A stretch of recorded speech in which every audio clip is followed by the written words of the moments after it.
Hi there, I'm Afua Agyakwa and I'm with the Proverbs 31 project. And for the month of August, we're looking at the fear of God. Now, one may ask the question that why does the Bible tell us to do not fear, but the same Bible admonishes us to have the fear of God? We're actually told that the people who were used by God and walked with God feared God. We must first understand that the Hebrew word translated for the word fear in the Bible differs according to the context. So, for example, in 2 Chronicles 20:29, it says that, "And the fear of God was on all the kingdoms of those countries when they heard that the Lord had fought against the enemies of Israel." The Hebrew word used for the word fear here is pahad.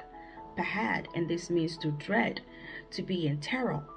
But in Genesis 42:18, it says that on the third day, Joseph said to them, "Do this and you will live, for I fear God." Now, the Hebrew word translated for the word fear here is yirah. Yirah, and this means to have reverence for, to be in awe of, to have a deep respect for, and to have a deep desire to worship or obey somebody. The same word yirah is used in Exodus 1:17 to describe two Hebrew midwives who disobeyed King Pharaoh's orders. Bible says that they did this because they feared God. So now we see that in 2 Chronicles, the people were acting out of terror. They were terrified of God's judgment.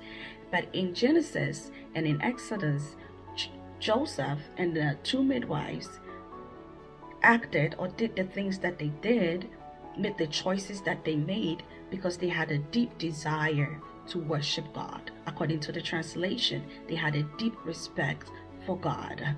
Now, as a child of God, I want you to ask yourself a question. Why do I do the things that I do as a Christian? Why do I make the choices that I make as a Christian? Is it because I'm terrified of God's judgment?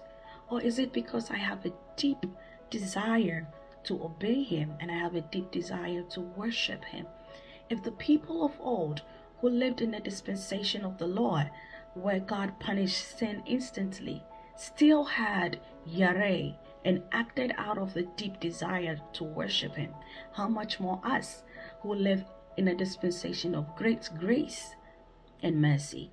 The Bible describes our relationship with God as the relationship of a bride and a bridegroom. The bride has respect for the bridegroom. The bride is in total awe of the bridegroom. The bride has a deep desire to obey the bridegroom. This is our position as children of God. And as we go through the month of August, I pray that our relationship with our Father will be founded on yirah and not terror. We will not be terrified of His judgment, that our actions will not come out of dread for Him. I pray that we will mature in our fear of God, that our deep desire to worship Him and obey Him is not altered by the occurrences in life, that we will stand for God regardless of what we go through. The Lord bless you and the Holy Spirit be your help.